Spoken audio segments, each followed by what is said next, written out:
Hi, I'm David Jacobson, and we're thrilled to have you with us. This is the second in a series of adopting and prospering in the new virtual world. Last week, a little over a week ago, we met, and this was so new and so shocking for people that we realized we needed to do something to help us, and we ran the first seminar on stabilizing yourself. Today, we're talking about stabilizing your team and then looking forward.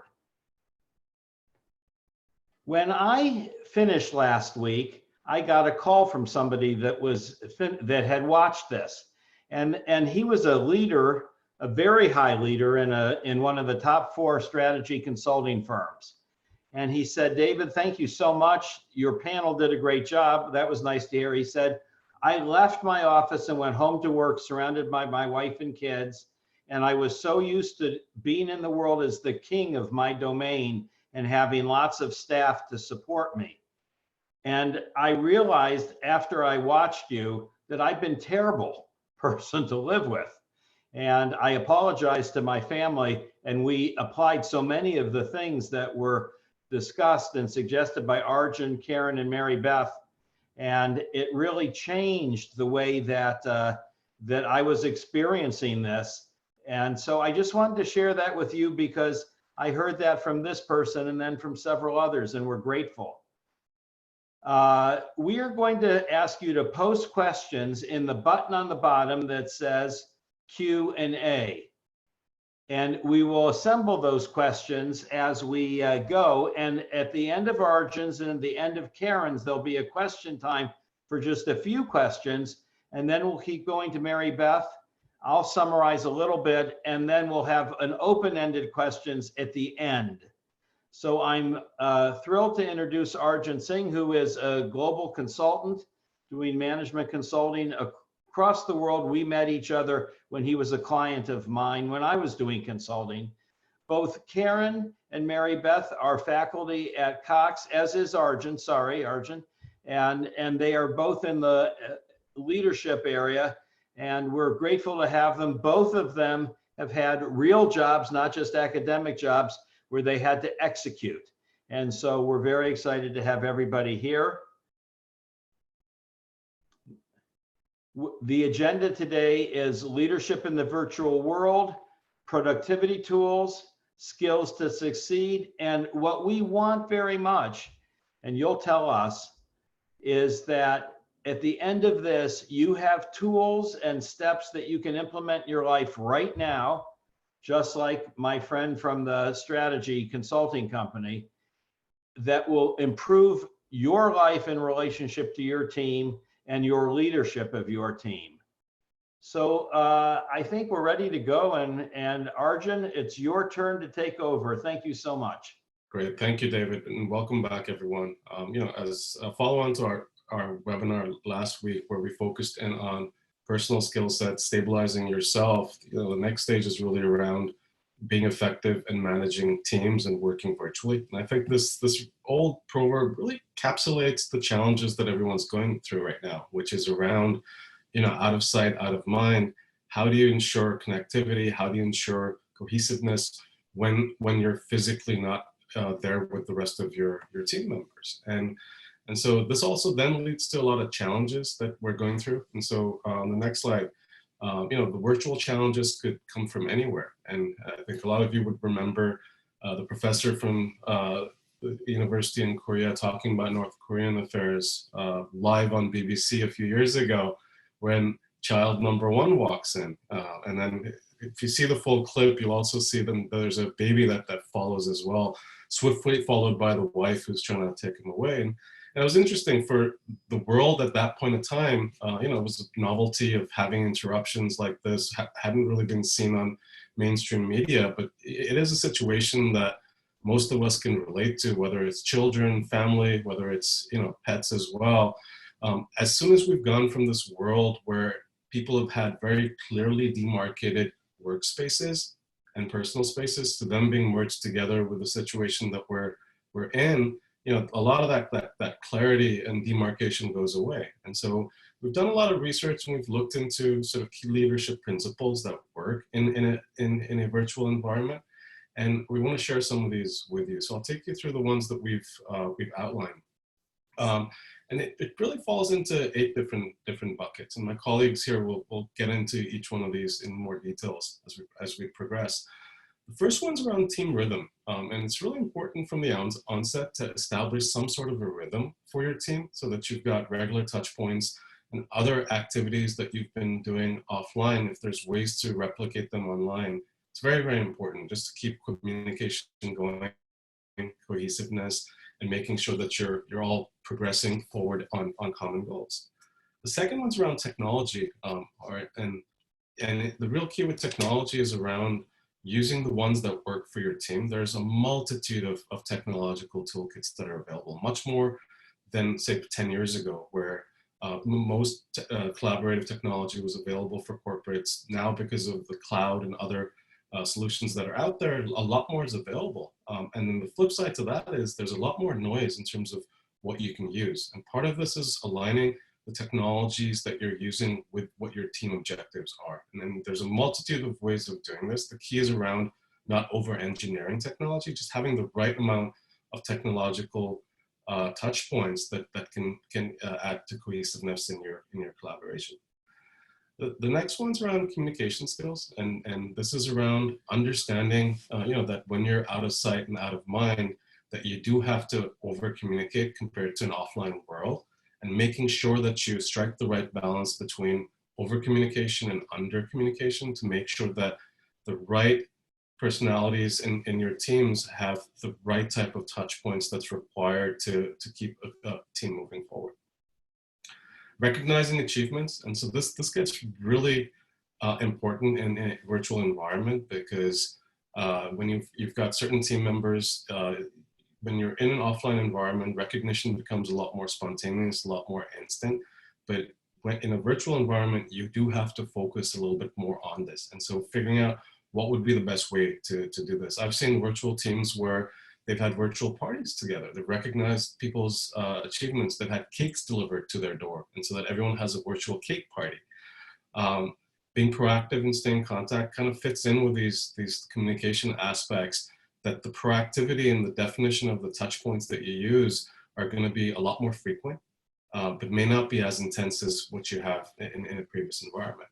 And then the last 3 is really around trust and motivation. So figuring out what are the metrics for trust and motivating your team members, and whether it is based on hierarchy, whether it's on an informal basis.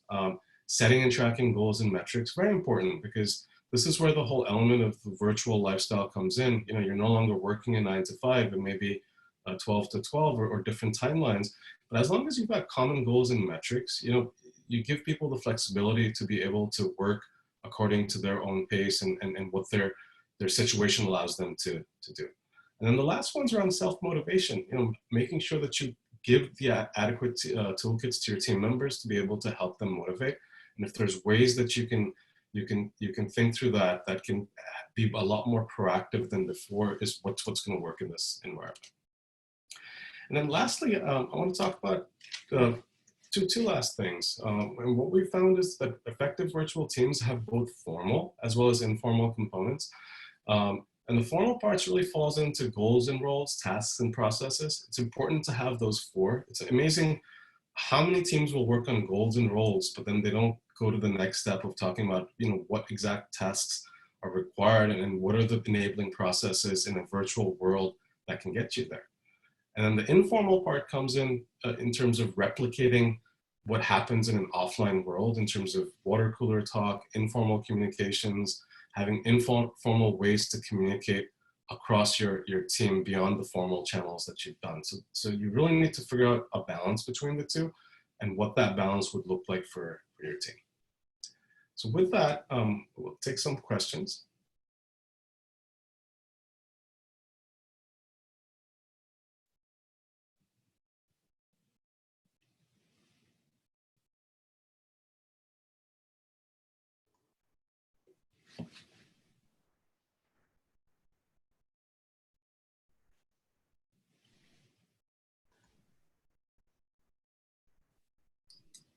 So the question is that, are we assuming that everybody is part of a team? And that's actually a really good question. Whether you're a solo practitioner or a solo entrepreneur, you will be having interactions with the outside world. And the reality of that is that your interactions with the outside world are going to be very different from what they were before. And so the underlying assumption is, yes, everyone is part of a team. It may or may not be an internal team that you have, but recognizing that you need different toolkits to communicate with the outside world is the real critical part. So could you also talk about how do we recognize people, some ideas for recognizing people?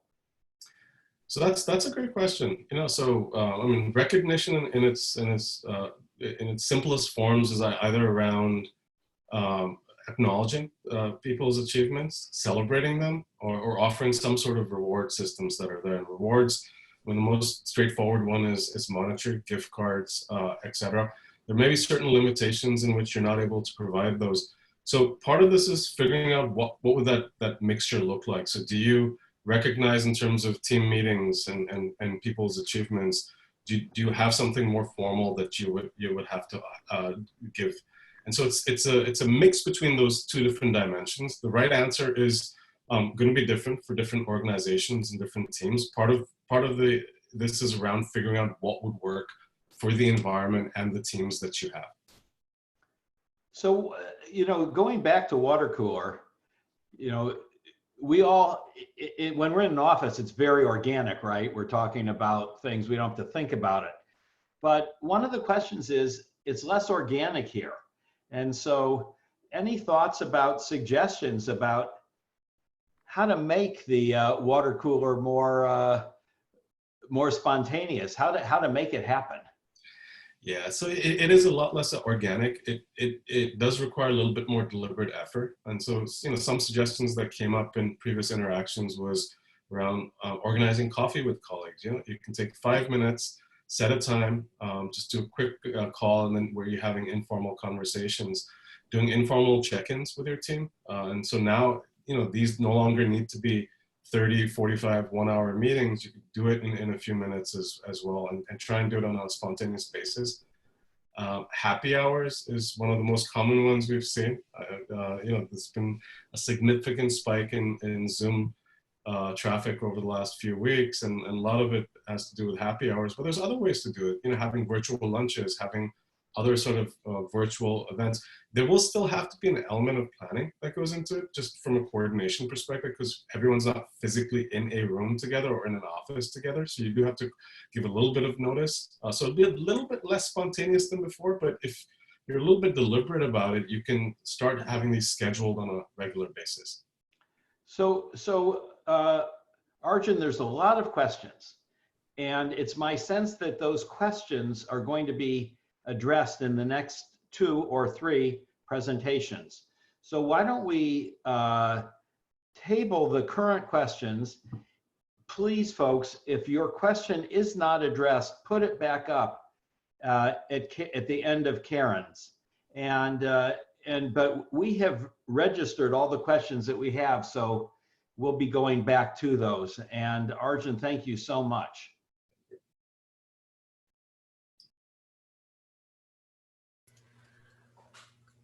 Well, I think we definitely will get to the virtual water cooler stuff a little bit more with Maribeth's section 2, and some of your questions will be addressed now. I think one thing to keep in mind is that a lot of organizations have been working remotely for a long time, so we know it can work. Even Google did a really large study of their virtual teams, and they found they can be equally effective given that they're done right. And so one of the pieces of advice, we'll get into several things today, but one piece of advice is usually to try to bring your people physically together at some point. So I think we're all starting this with the advantage of already having that personal connection. And that's really important to keep in mind. So I'm going to cover culture and structure and some tools and tips for getting on track. Some of these may be familiar, but remember, just knowing it doesn't equal doing it. And so sometimes it's good to kind of think about how can I apply some of these today. And we're going to show you, I've circled on Arjan's original slide here, some of the topics that I'm going to cover, and you'll see these icons appear in both my slides and Maribeth's slides, so you can kind of think about which ones you want to focus on and how these different topics connect. So if I could have the next slide, please. All right, so communication. We all know this is really important, but it truly is more important than ever. And you've already started. We've been virtual for a while now. So it's a great time to get feedback. If you look at this Zoom bingo, this has been making its way around the internet. It's even been in memes and TikToks. And so if you can black it out, if you can basically win bingo because you've hit all of them, it's time to just laugh about that and say, what can we do better? So what's worked? What isn't working? It's a great chance to talk to your team about what can we do better moving forward, because we can't change what we've done before.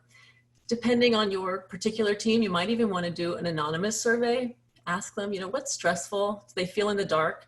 Is there info that they wish they had access to? And really try to create a learning climate, because culture now seems to be more important than ever, and it has to be open. It has to allow for feedback, for two-way communication. This is probably not a good time for that real command and control structure. So I'm a runner, and I've been using the analogy that this is really more of a marathon than a sprint. But call out to all of you who were supposed to be in Boston with me yesterday for the 124th running of the Boston Marathon, which obviously didn't happen. But I realized that that's not necessarily the best analogy. I think this is going to be more like interval training. We're going to be going in and out of this virtual environment. It's going to be a time where we might go back into the office, but only part of us go back, because if people have to be in self-isolation, or someone who's immunocompromised may not be able to go back, or we'll go back and then we may have to come back home. So there's no better time to figure out what's working and what's not, so we can move forward. So start where you are, build trust, and get back on track. So if I could have the next slide, please. All right. So communication continued. Communication is so key at this time. And it's important to start with why. I always think it's important to think about that purpose. What's the intent of this communication? Start at that high level. It could be just to build community. Maybe you want to have that virtual lunch that you talked about. I'm having a book group tonight via Zoom, so you can do all sorts of things via Zoom. But a really common problem in the virtual environment is that people feel lost. They don't get feedback in the hallway. They don't overhear that reminder. They can't see that you can't see that somebody's face is confused. So we're often requiring people to be more active than passive too, to be able to find out information. And I heard someone tell me this week they couldn't get an answer from somebody kind of higher up in an organization. And she said she had no idea how much she personally relied on just swinging by someone's desk when she needed an answer. And there's just no swinging by right now. And so feeling that sense of like nobody's responding is tough. First thing is to think about these methods. If you're still using email for everything, you're going to have to move on. It's just too much to try to track all the progress of sharing of documents that way, when the subject line doesn't match what the content of the email is because somebody just replied to some old thread. Someone got left off the email and they didn't get great important information, or somebody replies to all, like to an entire listserv. We start deleting it without even reading it sometimes. We're searching our inboxes for some key piece of information. So thinking about some new methods is probably a good chance to sort of look at what your organization could start working towards. And I'm going to think about two major methods of communication. So there's the asynchronous part when we're not together, and then there's the synchronous part like we're doing now where we're working together. And as Arjan pointed out, the exact time and the hours that people work are going to change a little bit now. People may be working during nap time or after their kids go to bed. And so finding a way that you can have the information out there asynchronously is important. Some kind of messaging. This is a time when Slack, Microsoft Teams, Confluence, one of those pieces of software might be valuable. People need to know, where do I find information on Project X? So they're not just searching their inbox. Also, where's the latest version of a file? You should have some kind of document, some virtual file cabinet. It can even be Google Docs. So Google Docs works just fine, but just some way of storing the latest version of things. And then your synchronous time together, the recommendation is not to have most people spending more than a quarter of their time in that synchronous time. So that's when you're going to be on Zoom or in Google Hangouts or Skype, etc. In terms of timing, I also want you to think about that consistency is normally recommended, but we are in crisis mode a little bit. And so you may choose to be accommodating to varying, not just time zones, but even just varying needs. People have kids at home. It may help you establish trust and community by actually alternating who suffers. So like if sometimes morning's better for one person, but afternoon's better for another, you can alternate that. And that's a good way of reaching out to people and building that sense of trust. More so, I have 4 people in my household who are on Zoom, and I've started to become very aware that to be mindful of sensitive or confidential information that might be heard from one Zoom to the next. So think about that. Also printing, if you're printing confidential information at home that would normally be shredded in the office, then you probably need to find a way for people to be mindful of that. So tools, this is what we could do. Tools is a big conversation, but I'm just going to give you a real high level overview. There's not one tool for everybody. So it really does depend on your needs. And so you should do research, use what, I think if you already have something in your organization, that's the place to go, because learning a bunch of new tools is difficult. But like I said, having a place to store information and then a way to track your progress too. So some kind of task management software, maybe it could be something, even a project management software. So communication for everyday communication, where the information is, you can have channels, et cetera, within Slack, and then some kind of more task management software might make sense. And those would be like, again, Confluence or Microsoft Planner, Trello, Jira, Monday.com, Asana. I'm sure there's 10 others that I could have said there. Tools have often have features. You talked about, someone asked about recognition. Some of these tools actually have ways of doing that. They have, you can throw out GIFs or emojis, or even just fun ways of recognizing people. So that might be a nice channel for recognizing in different ways, is to use something like in Slack. But definitely don't adopt 3 new tools right now, and be very clear on where people should go. The worst is when somebody has like 5 different places they're supposed to check. So try to figure out which one makes the most sense and then stick with that. So I could have the next slide. I saw another question come up, which was about sort of meeting structures that might work and timing. And this is another, there's not one right answer, but here's some good ideas that have been shown to work in the past. You also want to get feedback on this. You want to try it out and see how it's working, and be very clear about what your expectations are and be willing to adapt. But definitely don't go more than 10 days without checking in. That's the standard advice. You might even think a week right now. If you go more than a week without checking in, that may be too long. So option 1 is the daily check-in. And this could just be a morning briefing or an afternoon briefing. But I thought you might like to see these 3 questions. If you're familiar with Agile or Scrum kind of project management methodologies, these are going to be very familiar, but they could be adapted to any organization. So in that methodology, at the same time every day, every single person on the team would answer these 3 questions. And they would do it actually in a stand-up meeting to keep the meeting short. So it doesn't have to be a huge time consuming activity. But what did I do since our last meeting? What am I going to work on today? And what problems or issues do I have? And please don't forget question number 3. That's really important. It's somebody's job to help people to resolve those problems and issues. And so that's a great chance to just figure out what someone needs at that time. You could even do this twice a day, morning and afternoon, something like that. I also like this structure number 2, which is kind of a weekly approach. So thinking about how it would look across the span of a week, where Monday could be more about thinking about, what did we learn last week? What can we do better? Looking forward, what's on the calendar this week? Who's in charge? What commitments do we have? How can we help each other out? Do we need to change anything this week? And then Tuesday through Thursday, you can try to set up kind of one-on-one meetings with people, or maybe coordinate small group meetings. Help people work together to set their goals, figure out their direction, find out how they're doing, and be sure to connect with each person if you can. And then on Friday, this is a day for reflection. Talk about what techniques did we try this week? What tools did we try this week? How did they work? How are people doing? Kind of check in on their psychological well-being before we head into the weekend. And of course, you can check on work progress as well. So there's lots of other options out there. So these are not the only 2, but I think these are 2 easy ones to implement that might give you a chance to find a new way of getting information back from the people on your team as well. But regardless of which one you pick, make sure you establish very clear ground rules and expectations. So these will develop whether you intend for them to or not.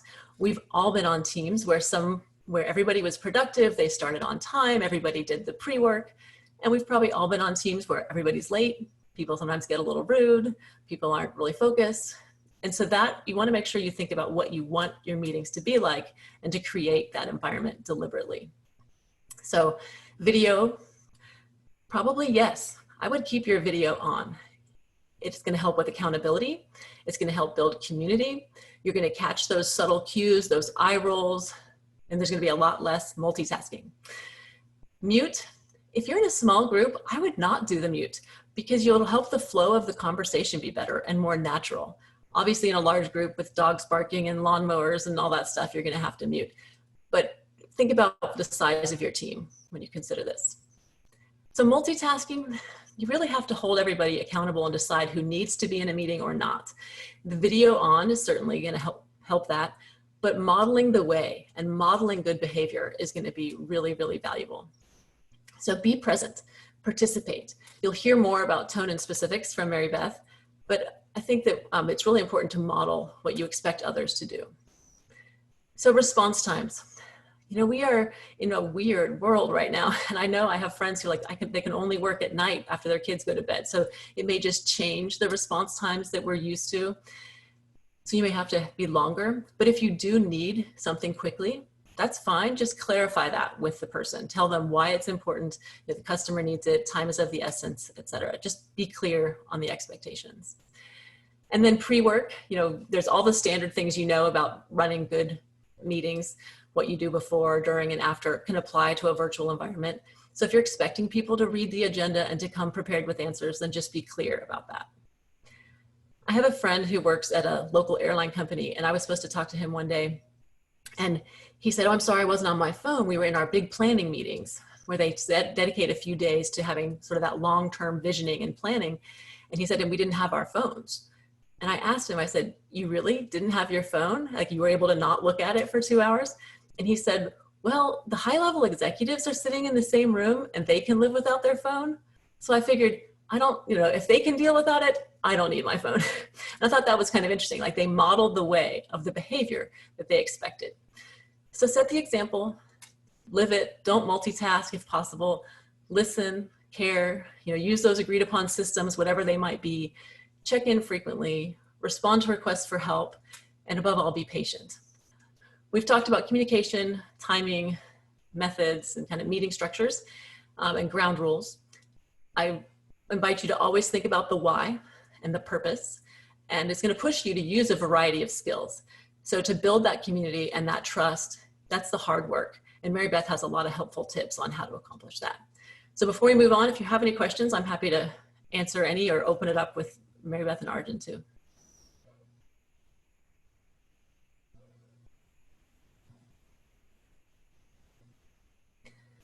And we will have a recording of all this available for everybody. So there's a question where someone is observing that they're part of teams and 5 or more people in different parts of the country. And he's managed those teams remotely for years, but now he realizes that people are isolated and they're not as interactive. And he's asking for suggestions about how to address their isolation and sense of loneliness.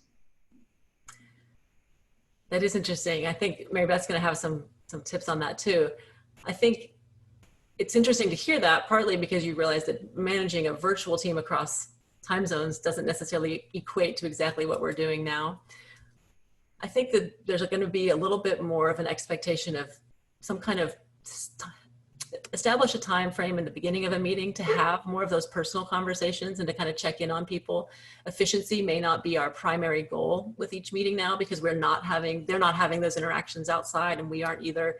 So to have that community at the beginning of a meeting is probably a good thing to do. And I think that definitely just maybe some of those one-on-one reach outs might be valuable so that people feel like they can talk more openly rather than only in a group setting. Does anybody else have suggestions on that? Well, just to add in real quick too, think about who all the extroverts are on your in your team, and maybe pairing some of them up and making sure that they're connecting a little bit more, because that might help people help each other also, and getting them connected that way might be a way to add to that.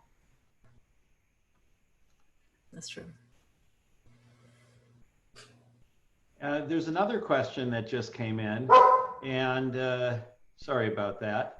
And that one of the biggest challenges of the team is prioritization and making sure we work in the same way. are there any tools that you recommend? And maybe one of the first parts of that is we're not going to work the same way we did before. But go ahead, Karin. Yeah, I think that's a good point, that we aren't going to work exactly the same way, but that's when probably one of these task management software tools would be valuable, because you can really try to think about who is assigned which task and what are the steps that you have to do to accomplish this by a certain deadline. So I would look at, if you're not already using, Microsoft Teams does have a component like that, but Microsoft Planner or Trello or Jira or, you know, there's a lot of new ones. Asana, Confluence can do this too. So I would look at, if you Googled task management software, and you can just figure out what abilities this software already in your organization has, it might be a time to become more deliberate in using those tools. Sometimes on smaller projects, we can kind of wing it when we see each other, but this is becoming more difficult in that virtual world. And the theory about these tools is that it gives you sort of a dashboard so that you can see what you've accomplished, you can get a sense of where you're going, and at the same time, if something is falling by the wayside, it allows everybody to quickly check, is it falling by the wayside because resources or information is limited, or because there's some intervening factor? And the tools that Karin just mentioned all are versions of a dashboard. If your organization doesn't have those, we'll include a quick dashboard that you can just run week to week with your team. And as something gets finished, it can fall off. As new things get on, you can add that. Karin, there's a question about how you energize virtual meetings when people seem to be distracted. I find it so hard, even with the virtual background. I talk with my hands and I can just see it's hard to do. I think sometimes having, well, I would say not using a virtual background so you can move around more and watching each other may help. But some of Arjan's ideas about trying to include more fun activities can also be valuable. So maybe have a Friday lunch where every Friday you guys have lunch together, and just to create more of that community bonding. The meetings themselves, how to make those more dynamic virtually. There are some online tools you could make use of that they use in education, like Kahoot or some kind of poll everywhere, where you can kind of get people like those introverts to feel more like they can participate. So you could use some of those kind of polling software, could be fun.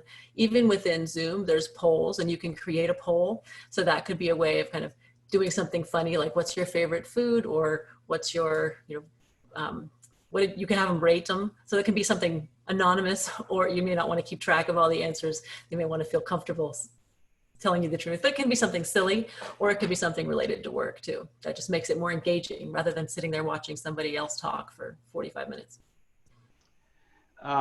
So we've had a number of variations of this question, and Arjan, Maribeth, feel free to jump on. And the question is, how do we communicate to those at a hierarchy above us that they're managing us badly, or that their expectations are inappropriate, or that they don't have any clear vision about what people in their teams beneath them are experiencing? So we have had many variations of that. Well, before one of you jumps in, I will say, if you are the person in charge, think about that too, that somebody else could be talking about you that way. So maybe doing some kind of anonymous survey, even when you think your team is comfortable, maybe giving them a chance to express themselves anonymously, if you're at that level, would make sense. But I see Arjan, you're ready to say something too. And it's a great question, because as you go from working offline to working online, people assume that what worked in an offline world will work in an online world. And I've seen a lot of companies try and transition that directly, even a lot of schools as well. And the reality is you have to adapt to this new reality. What was very intuitive in terms of informal communications takes a lot more deliberate effort right now, as well as you will not always see a direct correlation in terms of that transition to working virtually. And you'll have to adapt the toolkit to use, the communications that you do, how you're managing project management, as well as some of the informal pieces. And so part of it is a recognition that this is a little bit different dynamic. And the other part is to try and look for solutions that will work for a team. But I think it's a great question, because the first step in that journey is really around informing senior management or more senior people in terms of, things may not be working right now. And to add on to that, David, maybe a little bit even more practical, just kind of how-to types of things is one is set a specific meeting for that. Don't do it in the heat of the moment and kind of blurt it out and it's awkward and it's not the right moment, or if someone's like has a meeting in 5 minutes, don't just dump it out there. And thinking about how you frame it and taking some ownership of that. And rather than you're not doing, gosh, talking to people, this I think would make things flow better, or it would be helpful for me if. And so owning a piece of that, providing maybe some solutions rather than just complaining and saying, hey, it's not working. And again, the tone and the framing of we're in this together and I want to make it better is going to be helpful also. So Maribeth, we're going to use that as a segue to you, because I know you address lots of the questions that I'm seeing. So thank you.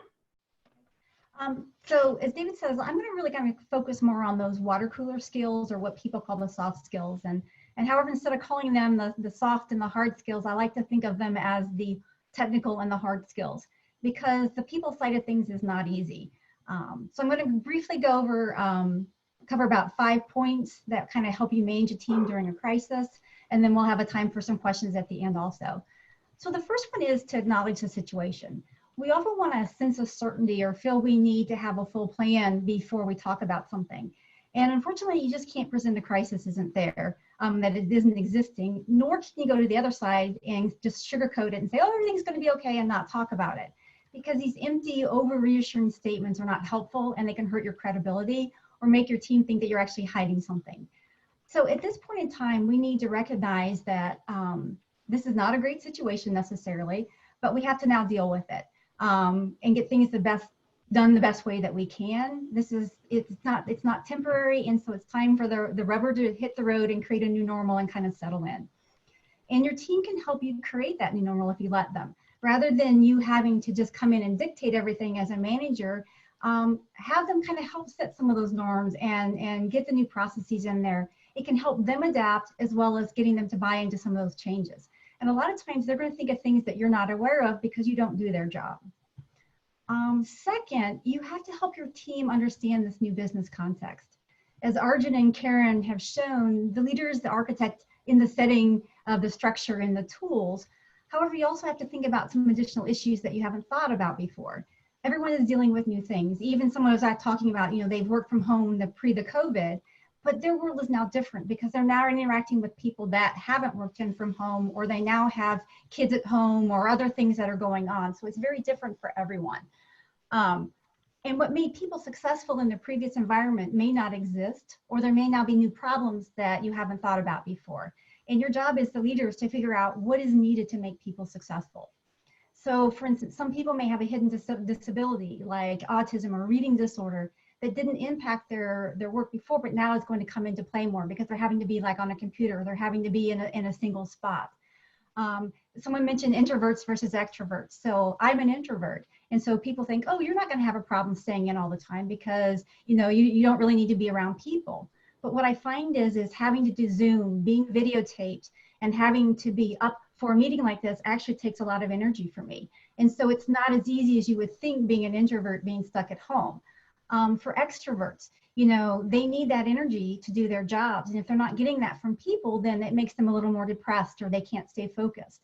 And so someone was asking about, how can you help those people?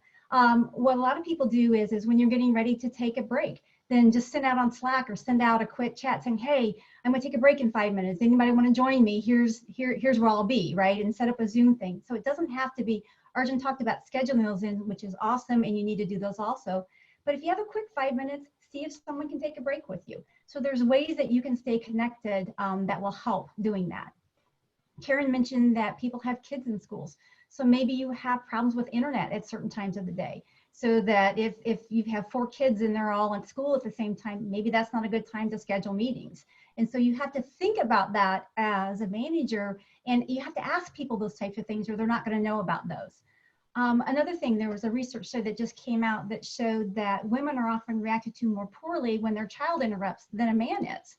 And so as a manager, we have to think about what are our hidden biases? What are the stereotypes that we buy into, so that when we're dealing with these problems, we're not seeing them as problems, or that that's something wrong with a person, but we're trying to fix the issue and keep it separate from that person.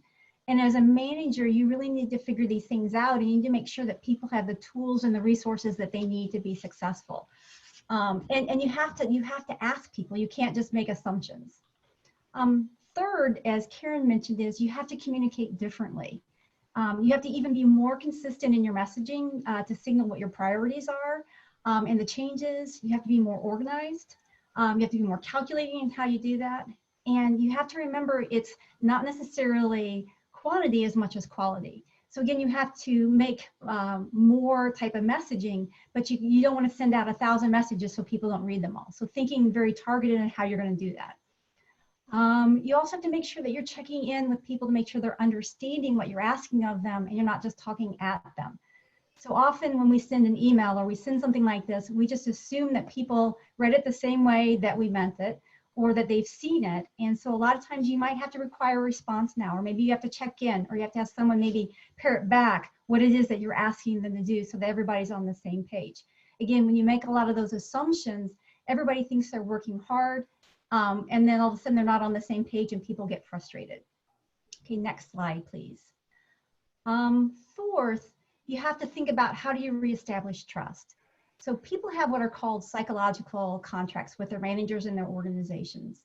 And what a psychological contract is it's a belief or an informal obligation that employees think that they have with their organization or their supervisors.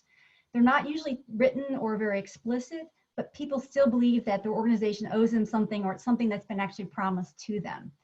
And what happens when these crises occur is these can often be violated, and you're not even aware that that's happened. And so as a manager or a leader, you have to reestablish that trust with your team, because we know trust is really important. It helps you function as a team. If you do not trust your team, if you don't trust your leaders, then you start to have breakdowns.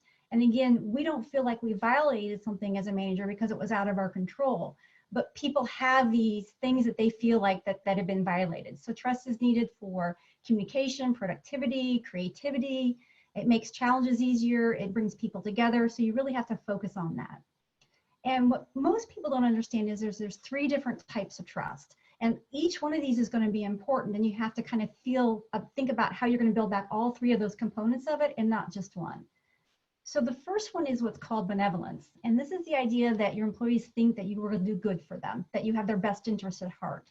And you can build this in a crisis by showing empathy, being kind, offering flexibility, trying to remain calm rather than kind of snapping at them and kind of targeting them for different types of things, and just showing them that you're not going to go after them if they have problems. Integrity is the second one, and this is the idea that your employees feel that you will adhere to an acceptable set of principles and behaviors.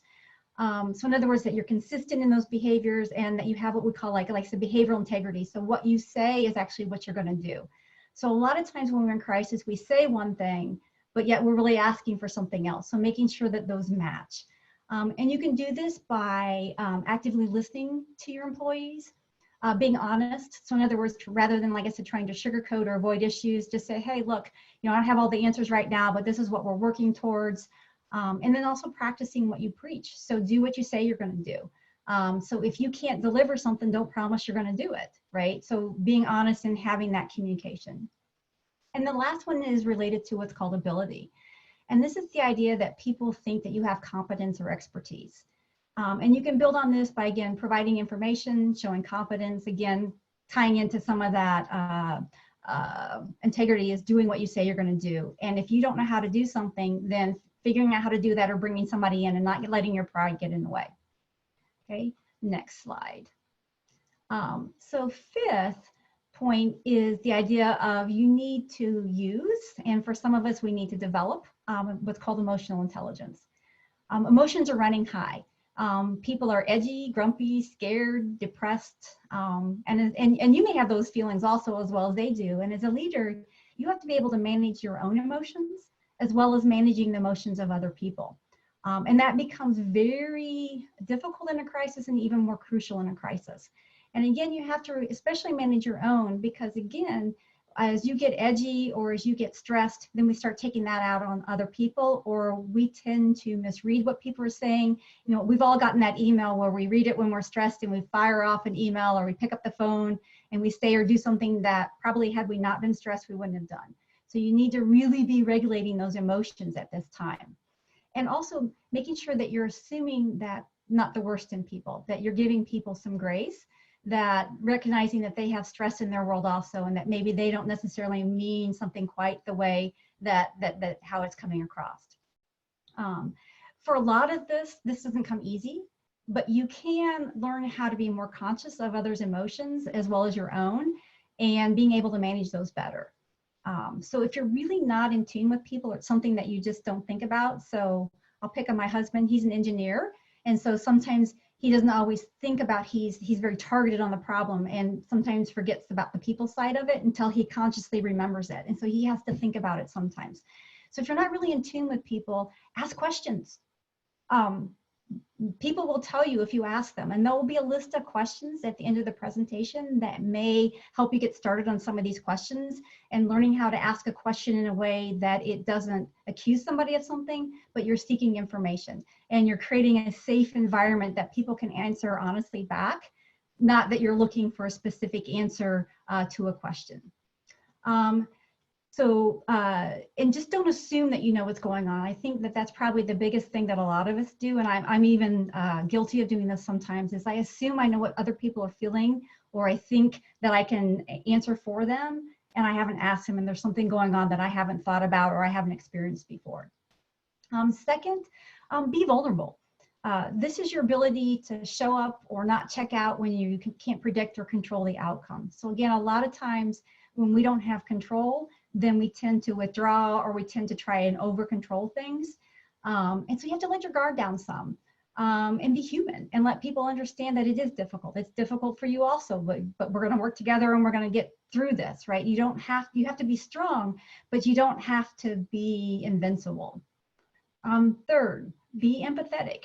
This doesn't mean that you feel sorry for someone, but that means that you actually feel with them. Let them know that they're not alone. So in other words, you know, don't condemn them or don't pretend like you have it all together. I think Facebook does this a lot, or some of those social medias. Everybody posts their best self. And so everyone's looking out there thinking everybody has it together, and nobody does. And so again, letting people be able to be themselves, stay connected with them, and remember that you don't have to necessarily fix it.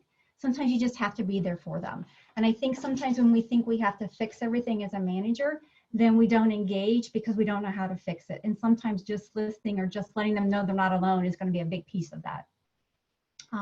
You also have to, especially when you're doing more virtual types of things your way, is you really need to watch the verbal, nonverbal cues. So 80% of language is communicated through body language. And again, so Karin talked about, and Arjan talked about having that video on. That's why this is so important. You can get so much, and you can regulate people's emotions so much if you watch what they're doing. Watch if their shoulders hunch, if they're leaning forward, if they're not looking at you, if their arms are crossed. All of these types of things are going to tell you something. So if someone's leaning forward and they look, you know, like they're kind of on the edge of their seat, they're probably trying to say something. And so again, being in tune to that and stopping and saying, hey, you know, Arjan, you know, it looks like you have something to say, you want to tell this. Or if they're pausing and not answering a question, or if they have a confused look on their face, you know, ask them a question. Say, hey, you look like maybe you're not agreeing with that. You know, can you give me some input on that? So allowing them to feel like that and watching their body language more is going to be even more critical. And then don't be reactive. It turns out we get to choose whether we act on our emotions or not. We don't have to get angry. We don't have to get frustrated. We can take a couple of steps back. You can't control others, but you can control how you react to them. So if you go to the next slide, please. You know, here are some questions that you can actually think about to kind of slow down that process if you get frustrated or if you're not sure what's going on. A lot of times what I do is before I make, if I feel like I don't know what's going on, I feel stressed all of a sudden, I really stop and think about, how do I feel? So a lot of times I may think I'm frustrated at somebody else or I'm angry, but a lot of times I'm more frustrated with myself because I can't control that situation. but I may be taking it out on somebody else because I don't want to admit that I'm the one that can't control that. So slowing down, how do I feel? And then thinking through, okay, what do I think I should do? So coming up with a list of things, or this is what I think is my best answer.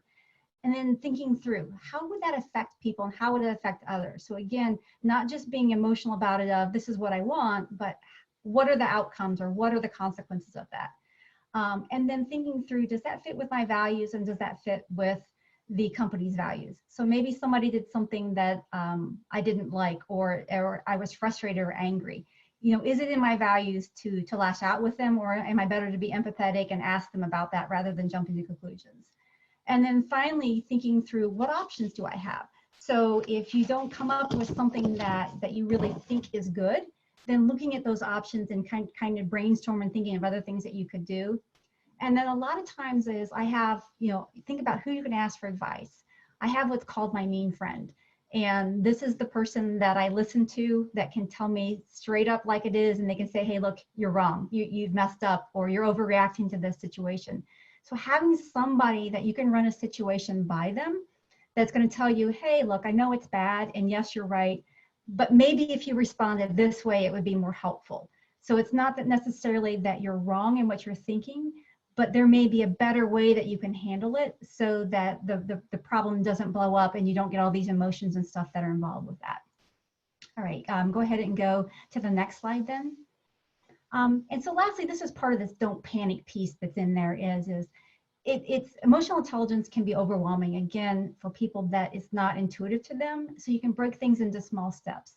And so I've given you a kind of a typology here that may help you break down and learning to identify how people are thinking and kind of what you can do. And so one way is to think about the energy level of people. And so it's not just whether they have high or low energy or if they're happy or sad. But what we know is that your energy level of being high or low also interacts with whether that energy is positive or negative. And when those interact, you kind of get these 4 different situations. And if you can figure out where people are in this typology, then how you help them is going to be very different. So for instance, if you're in the performance zone, you're going to see emotions like passion, drive, and connection. And if people are in this zone, basically stay out of their way. Give them positive reinforcement, tell them they're doing a good job, but stay out of their way. However, what you want to do is you want to make sure that they're staying balanced and taking time for themselves and not burning out. So you're going to do check-ins with them, telling them they're doing a good job, but making sure that, hey, are you taking a break? Don't make sure you're not doing too much of those types of things. If they're in the recovery zone, you're going to see things like complacency or lack of passion. And so they're kind of disconnected. And if people are there, you want to do things to build their energy levels and connect them back into the importance of their work. So you want to create a sense of shared urgency, give them clear roles, clear goals. So what is their piece in this? Why are they important? Why are they valuable? Why are they needed? So you're going to try and pull them back into the fold again and show them that this is why we need you engaged and that you're valuable. If you're seeing things like anger, fear, anxiety, or defensiveness, then typically people are going to be what we call the survival zone. And you have to figure a way how to get them out of that. And if a lot of times they're feeling in a crisis, so a lot of people being in a real crisis and then they start feeling that way, they're going to start to spiral out. So part of what you have to do is to provide some stability to them. You have to be able to have them see some positives in some of the things that are going on, help them reframe. Like I said, provide some structure for them. And the first thing that I do is I look at myself as a manager and make sure that I'm not creating a toxic work environment, or the things that I'm doing indirectly as a leader that's creating some of that stress for them or creating that crisis. So if I'm running around with like a chicken with my head cut off, then maybe that somebody else is doing that also. And then the last one is the, which one did I miss? I think that was all of them. So last slide then, just real quick, and I'll turn it over to David, is, so this is a lot of things to think about on top of your other responsibilities. However, if you can get some systems in place like Karin was talking about, it's not so hard. So think about, like she said, like a 5-minute check-in at the beginning of the meeting. Here's some questions that you can ask on the slide here. But what I look at is not necessarily, if you ask them how they're doing, not necessarily looking at that score, because a 10 for me may be a 5 for somebody else, but is it going up or down? And then that will help you diagnose where they are and then what you can actually do to help them. So I'm going to pass it to David for some quick summary tips, and then we'll have some questions after that.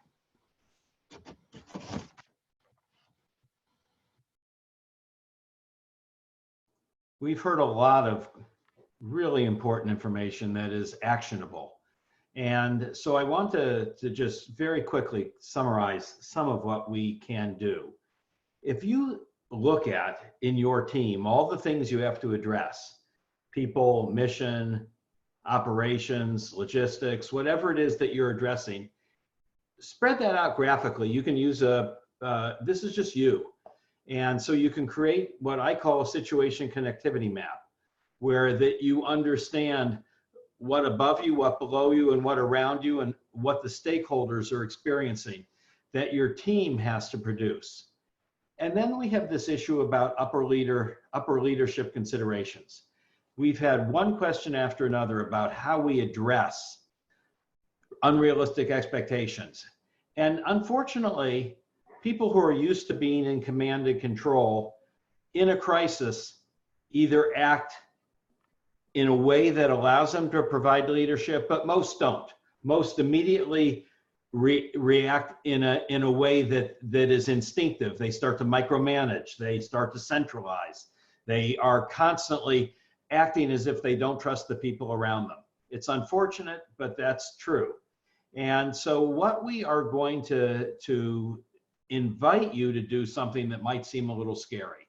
We've had lots of people say, what do I do with a boss who's unrealistic, overbearing, doesn't seem to understand what we're going through?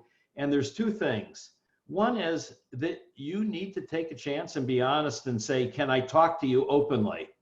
And share with them how they're being perceived. And I know that's nerve-wracking. Sometimes it's scary, and you may not trust the reaction. But if you're in a situation where every day your life is being made really unhappy, they may be shocked to know that that's what they're doing. And to invite them to think about it differently is really, really an important opportunity. I do some consulting with a global consulting firm, and my boss there is the chairman of the board. And we are constantly, he's being told, ask how people are. And one day I talked to him, I said, how are you doing? And he said, my God, nobody in this whole time since this started has asked me how I'm doing. And then he unburdened. You might want to do that too. Next slide, please. So don't micromanage and prioritize the team well-being. And you can invite them to do it too. There's a great story that I remember from after 9/11 when Jimmy Dunn, who is one of the 3 founding partners of Piper Sandler, which is an investment bank. And after 9/11, 40% of his workforce had died, and both of his partners had died. And he realized that he had every day focus on team well-being. And in doing that, the team took care of the business. He focused on that. So, and there are little things you can do, such as right now, most of your people haven't lost someone, but they're working so differently and so hard. And so an opportunity is to recognize them by maybe surprise them by sending them some food treat. Then don't tell them it's coming, just send it to them. And maybe send it to everybody, and in it there's an invitation. If you're available, so there's no pressure, let's share this at this time, knowing what day it's going to come. Look, this is really important. There is, can you go to the next one, please? And the one after that, and the one after that, because I know we're coming to the end, one after that. And Tom Peters, who is an author that I like, and I was on the board of his wife's company, has this concept, ready, fire, aim. We are never going to be perfect here. And so what we need to do is don't wait for perfection. Act with the information you have. Every decision you make will be refined in battle, so to speak, and you adapt as more intelligence becomes apparent. We'll stay around a little bit, but we have taken note of your questions and we'll also respond to those. So we have a question in regard to soft skills. What would be some ways to motivate a team that is being disparaged because they weren't considered essential? They were therefore feel like they are non-essential.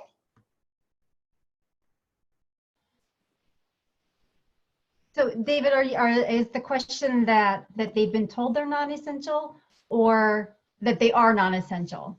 Well, they've been told they're non-essential in the category that they don't have a letter that allows them to drive into work. And so they're not considered essential, that they have to be on premises.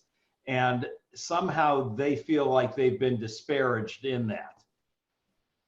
And I think that part of that is reading into the word what essential and non-essential are. I think that's a poor choice of a word that companies are using. To me, what that word in this connotation means is that you don't have to be physically at the facility.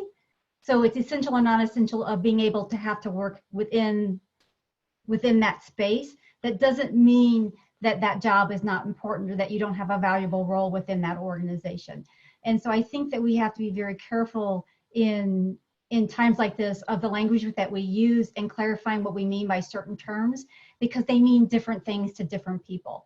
And again, to me, that word is meaning that you don't have to physically work here, not that your job's not important and not that you're not important. Thank you. That's so important what you just said, Maribeth. We have another question. Most teams we consider are ongoing teams that have been working together and will continue to work. But there are other teams that are ad hoc teams. And those might be different. And perhaps it's a consulting scenario, or lawyers or parties to a transaction that's working with intensity, but it's going to end at some point. Arjan, do you have any thoughts about how an ad hoc team that comes together, solves a problem, and moves on can work with some of this consideration? Yeah, there are different stages of teams, forming, storming, conforming. There's various different theories around that, and for ad hoc consulting projects, it's even more important to spend time with the teams that you're forming, develop a working relationship, and actually then ultimately producing outputs. It gets more challenging when you're virtual, you're across various different time zones, but there are some best practices around communication. A lot of the stuff that we discussed is even more important for an ad hoc team, and applying some of those principles up front can ensure that you're setting yourself up for success right from the beginning.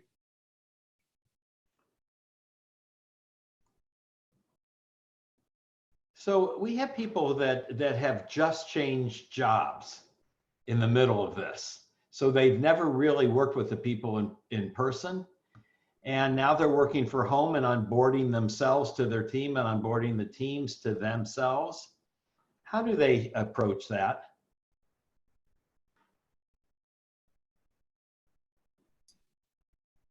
Karin, do you want to take that? I was thinking there's one part of that is actually an advantage of those tools that are more asynchronous, is that you can put a lot of information in a place. If you have a channel for a specific project or for a certain team, where somebody who's new can go and access all that information themselves. So that's an advantage of those kinds of just the software side of things. And then I think definitely thinking about more one-on-one meetings and setting up not just if you're the leader with that person, but trying to coordinate for them to get to know different members of the team. So arranging those small group interactions is going to be another really important part. I think we do have the advantage of having some in-person time with the people that we're already working with, but there's plenty of virtual teams around the world that have never necessarily met face-to-face. And so some of those best practices would help out with that too. David, if I can jump into that one real quick also, I think there's a couple things I would add is one, if you're a manager, is not assuming that people have the ability to do that.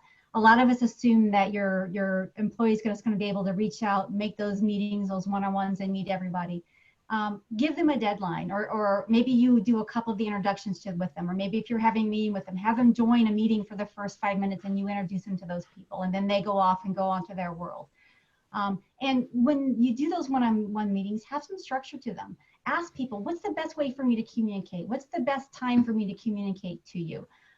Getting some of those norms and understanding how the team works. And so asking those questions as that new person, because again, when, you know, what are the norms? You know, should I respond within 24 hours? Or maybe that everyone knows that Karin has children. And so we know that she's not going to respond. I'm just saying this, Karin. Maybe she's not going to respond to emails till after 8 o'clock at night. So that's the norm, right? So asking those questions and how can I interact with you better? How can I make your job easier? And having some questions that you ask everybody will be helpful. And there's another company I know where they, even in the regular world, every time a new person joins a team, they have that person create a PowerPoint about their life and kind of do an introduction. And they have to give that to their team and then to the higher level people within their division. And I think that that's actually kind of a neat idea that could be translated to the more virtual world. And I'm glad that Maribeth, that you spoke up, because I didn't mean for that person to have to reach out to each person. That should be the job of somebody who's helping onboard that new member, is to make sure that those meetings are set up, or have everybody on the team personally reach out and set up a meeting by a certain date. Because you're right, you want to make sure that the person feels like they're being welcomed in and that they're not having to claw their way through, because they don't have a chance to have those interactions in the lunchroom where maybe they just bump into somebody. So we have to be a little bit more deliberate in welcoming them. And I like the idea of a presentation of some sort in a fun way where it can be something silly about themselves too. It doesn't have to be a resume, but more like fun facts about yourself. And I'm going to add one more thing and then I'm done, is also maybe you think of assigning them a peer or a mentor that they can go to for questions, because sometimes it's intimidating to ask all your stupid questions to the manager. So assigning them a peer that they can go to ask, you know, where's this? How do I find that? Those types of things.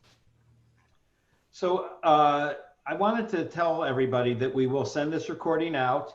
We're going to send the first recording out again because there are several new people here. We'll send the slide deck out. And there's still 77 people here. We're happy to stay and answer questions, but we want everybody to know that we'll provide this information.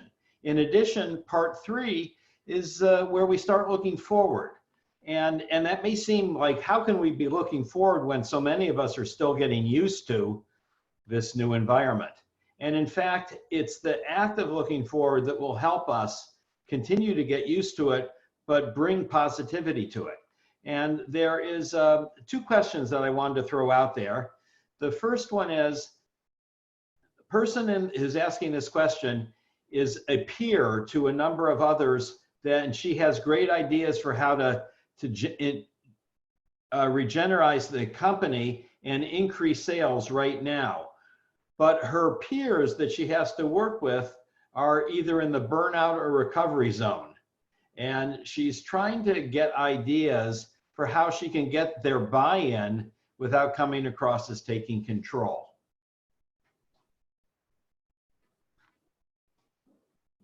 Arjan?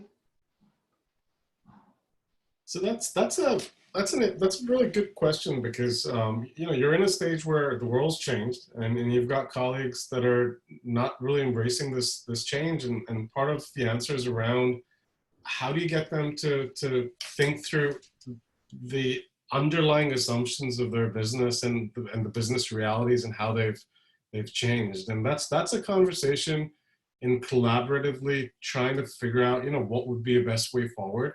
A good way to deal with this is experimentation, you know, so having a conversation around, hey, what worked before is not working right now. What if we did a series of experiments to see if we could try doing something more differently, and see if we can get some results from that. So that tends to be a lower risk way of getting people on board to embrace different ways of working. But it's really important to speak to them around this in their own terms, so that they understand that that you're not trying to be threatening to their positions, but trying to figure out the best solution for the situation you guys are in together. 2 questions that come up right now is, one, how do you deal with people that something's obviously wrong, that the stress of this has created a change so that they now are difficult to deal with? And so that's one question, and I'll save that, and then I have one more question.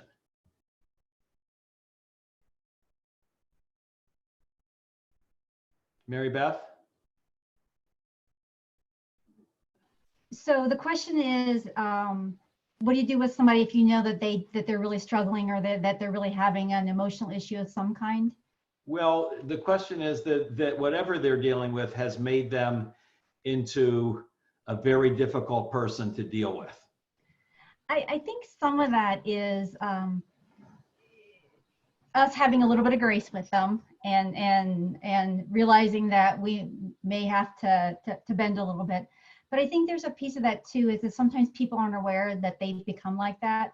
And so finding a non-threatening time where you schedule that and talk to them, and rather accusing them of being bad, just say, hey, just wanted to check in on you, see what's going on. You seem a little bit more stressed than usual, things like that. What can I do to help you out? You know, what do you need? And so rather than attacking them and saying, hey, look, you're being a jerk, or you're being rude to customers, you're doing those types of things, take a couple steps back, show some empathy, saying, yeah, look, I know it's stressful right now, I'm stressed too. What do we need to do to get through this together, right? What can we do to help you?